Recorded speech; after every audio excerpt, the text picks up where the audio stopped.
going to go over what you can do about suboccipital headaches. Suboccipital headaches are usually on one side of your head. Sometimes they can be on both sides. They usually occur with neck pain, although they don't always have to occur with neck pain.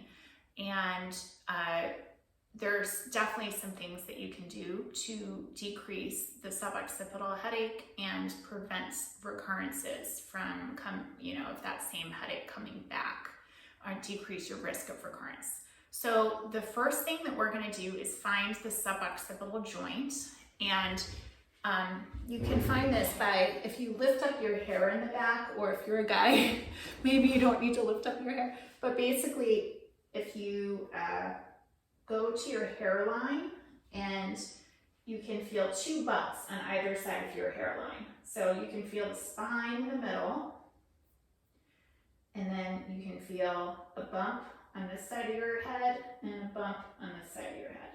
So that's the suboccipital area, and that's generally where the headache comes from. Even though you might feel it all the way up here, it generally comes from that area.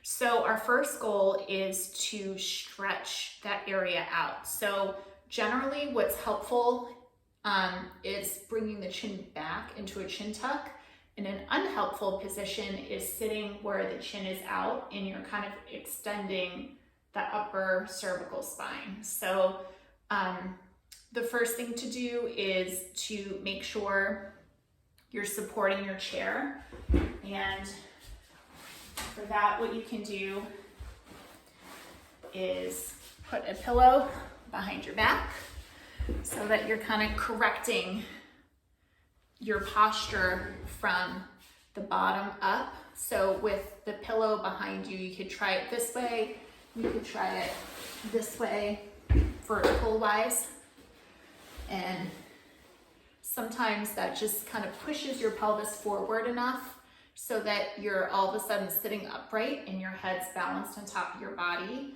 If you're trying to get your neck in good posture but you're slouched, sometimes it takes a lot of effort to really get that chin tuck position while you're working.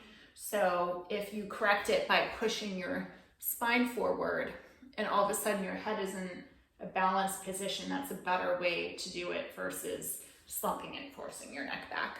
So that's the first thing, is just kind of stretching out that back area. The second thing is to do a mobilization of that suboccipital joint. So I'll show that. And what I'm going to show you is you can take a ball, like a baseball, or a ball that is just like a plastic ball, doesn't have to be a baseball. And you're going to find that joint, the bump on the side that your headache is on, and you're just gonna put the ball right on that joint and let gravity pull your head down to sink into that area. If it's too much pressure going through there and it hurts, you can kind of off-weight your head with your fingertips, just so that full gravity is not pushing your neck into the ball. But just holding it there for 10 seconds or so and relaxing into it, and then you can just roll off of it and take a break, and then go on it for another 10 seconds, let it just sink into that area. And you can do that 5 to 10 times, whatever feels good.